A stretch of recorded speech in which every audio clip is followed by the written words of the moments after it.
What's the word, YouTube? You know what it is. It's your boy Big Will. Back with another episode of Life After Prison. Let's run it. What it do, people? What it do? Welcome back again. Story I want to tell you about an incident that happened over a state tray. Okay. So I was in 2 West at the time. It was a workers unit, and it's called the mods, but it's a workers unit, right? And when you're in there, this is when these workers go in. They leave the unit and work. There are a couple of unit workers that stay in the unit and mop the floor and shit like that, but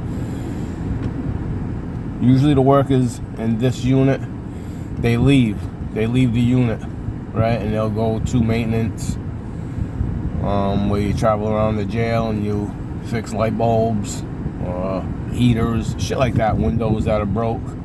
If you need painting, if you need to do some like gardening or shit like that, you know what I mean? This is the unit that you do. Or the guys who pass out the newspaper. Every unit gets 2 newspapers. They get a Fall River and they get a New Bedford, Standard Times. There's the medical workers. They go down and clean medical, and you usually go down in the morning. You'll come back at chow. We eat chow in the unit in this unit. The trays get brought to us. We don't eat in the chow hall with the rest of the prison.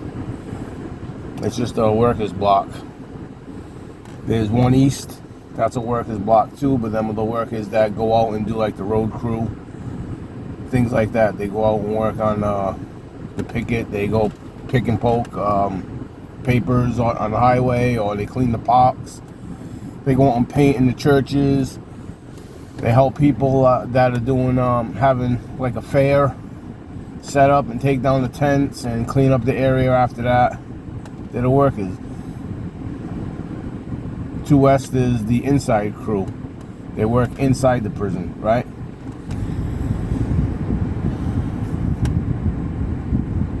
Two West, 1 West. 2 East is the drug block, right? But so I was in 2 West at the time, and I was a maintenance man. So I would take off the maintenance all day, and we come back for chow, and then we go back down to maintenance, and we travel around the prison. That's how we get a lot of shit done, okay, through the workers. They'll go out and they'll do things. So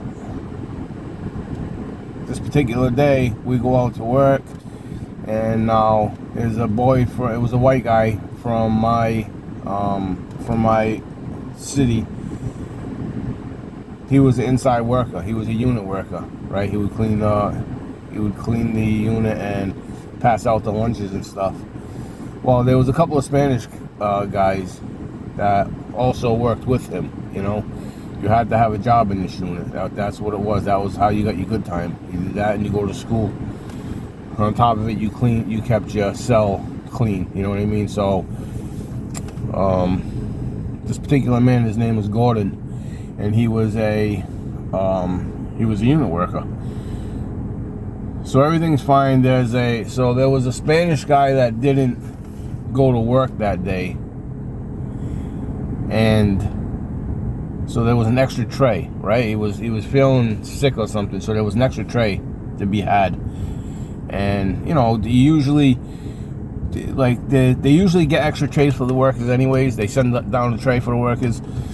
But since he was a white person, the worker that didn't show up that day was Spanish.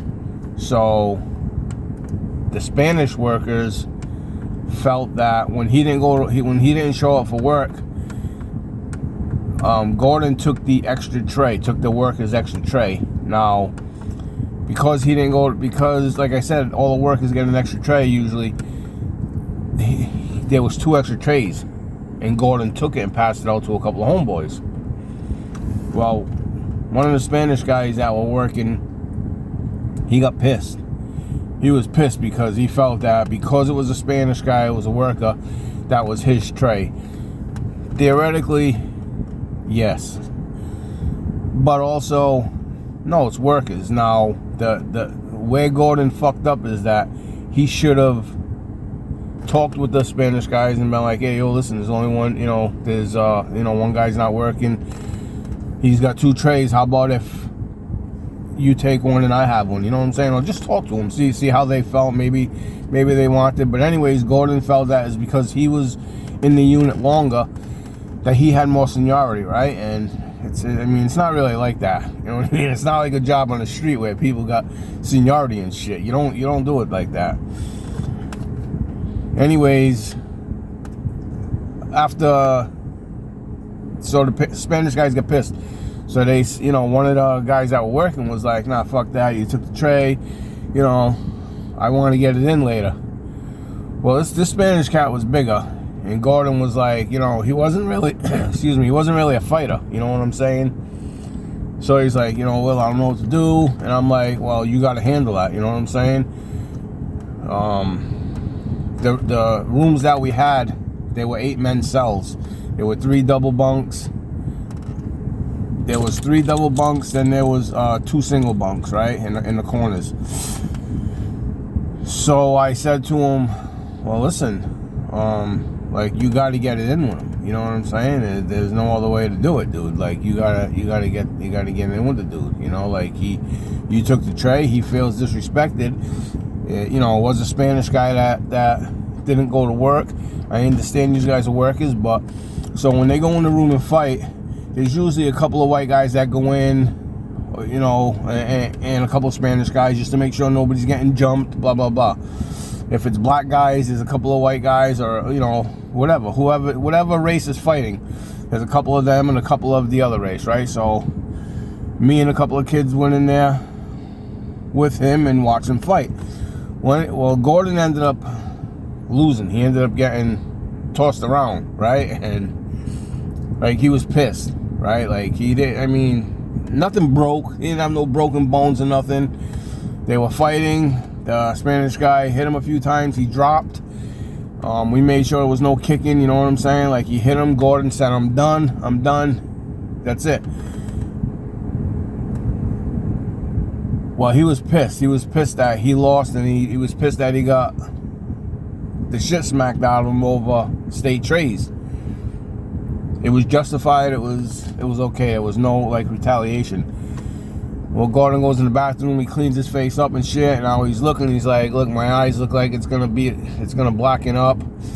I'm gonna have to explain this to the gods. I'm gonna get lugged. Fuck that. I'm not having this. And I'm like, well, you want to get in with the guy again? So he's like, yeah, tell him I want to get in with him again. I said, I am fine. Well, I'm good with that. I go and I talk to the kid. I'm like, yo, dude says he wants round 2 with you. Unbeknownst to me, Gordon went and tried to get a poker. The kid's cell where it wasn't there. So Gordon couldn't just walk into someone else's cell and be like, yo, listen, I need something, plus other inmates that were there, the Spanish cat had a couple of friends, you know what I mean, that he would, because he was also an artist, you know what I mean, he would make cards and shit for people, so he had friends, in the unit. Gordon was like a crash dummy. He was a loudmouth, you know what I mean, so people were already like, fuck this cat anyways, but once he got slapped around, but he was a soldier, he was one of my soldiers, and that's, he did get it in if need be. Long story short, he couldn't get the poker. So he comes in, he goes in and he says to the kid, yeah, I want to get it in. Now he's got his hands in his sleeves And, you know, I'm thinking, fuck, he's just, you know, he's gonna get it in. Well, then once they stand up and start to square off, Gordon takes his pencil out. And he starts fucking stabbing the kid. And I'm like, this fucking kid. He starts stabbing the kid.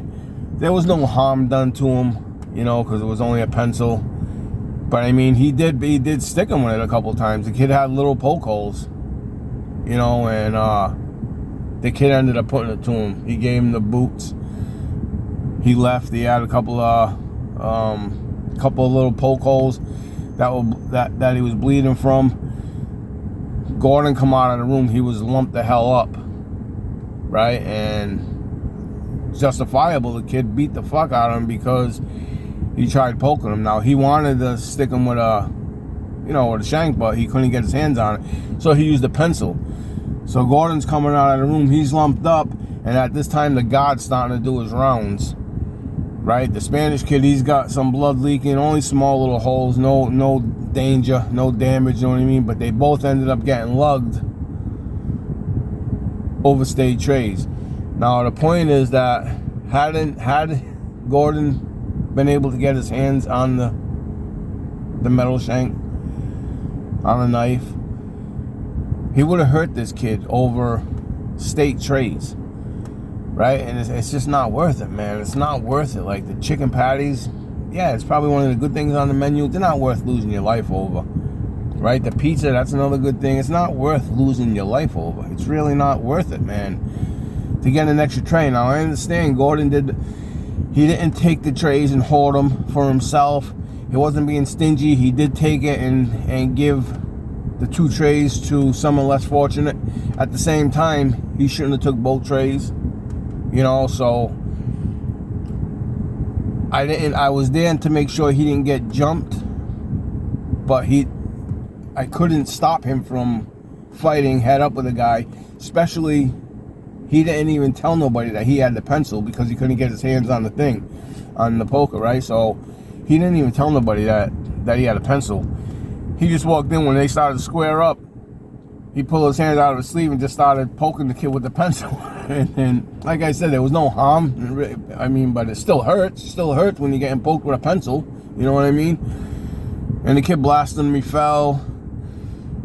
The tip of the pencil broke, and the kid just put the boots. He didn't kick him, but he gave him like he gave him a beating. You know, Gordon came up all lumped up, and he was off, and they ended up getting lugged. So now you have 2 workers. They lose. Not only do they get lugged out of the unit, right? Now they're in the hole. So now they're eating less, and they gotta go to the hole, right? Now they're eating less. They don't have their radios, and they lose their good time. It's just a whole bunch of worth nothing. So yeah, they lost everything. They lost their good time. They lost their freedom of being able to travel around the jail, right? Get things done. They lost the freedom to have a radio, because in the hole you don't get your radio. In the hole you're on 23 hours of lockdown. You get out an hour every other day to take a shower. One day you're in all day. The next day you're out. You get an hour to come out and shower, and if you want, outside rec. You know, so guys usually come outside for 35 minutes, 40 minutes, and they rush in and take a shower before they get locked down for the next day and, 2 days. If it happens to be a Monday, Wednesday, or a Saturday, them are the only days that you get to use the phone to call your attorney. Now, what a lot of guys do is they'll say, I gotta make an attorney phone call, and depending on what CO is on, they'll try and sneak a call to their wife or whatever. Now, the problem with that is that the jail monitors your calls.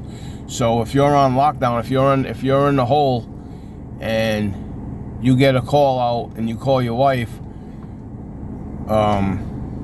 you end up getting more time. You know what I mean? They'll give you more time in the hole, you know what I mean? Because you're not supposed to do it. So, you know, the problem with calling home is that if you get caught, you're fucked.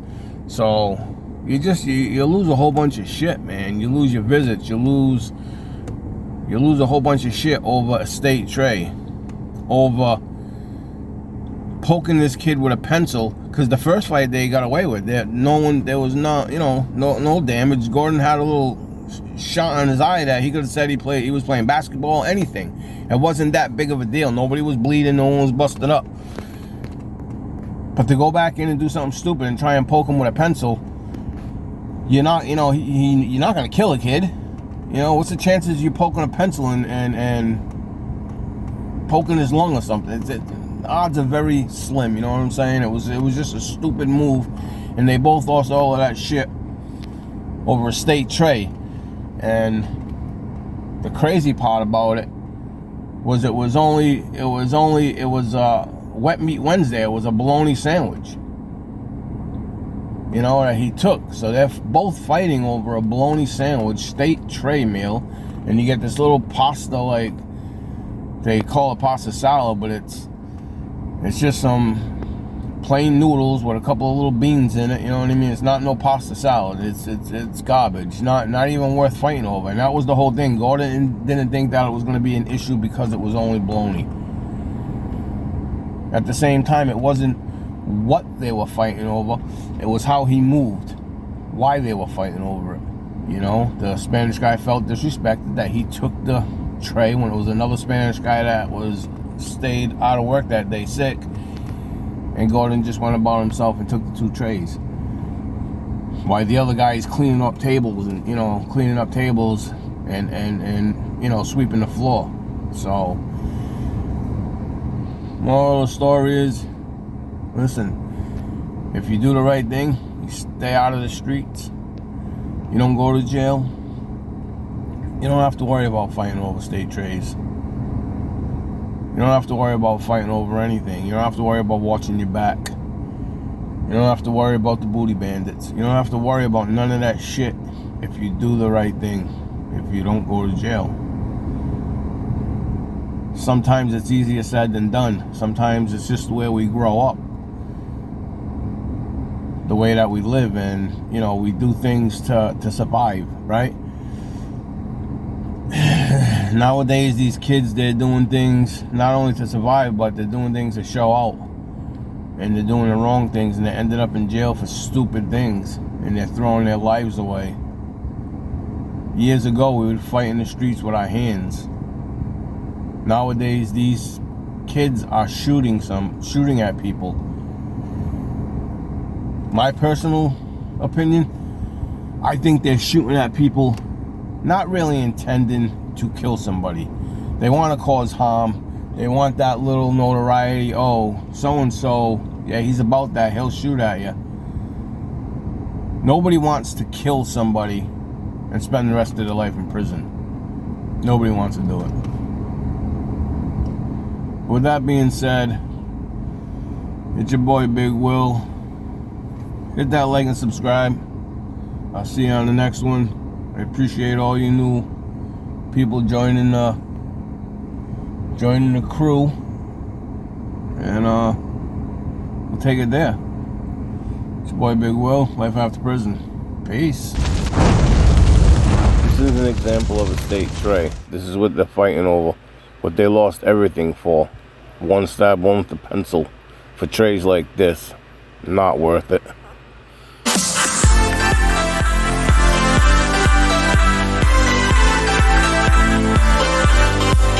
Like, subscribe, hit that notification button. Thanks for watching. We'll see you on the next one. Peace. Life After Prison.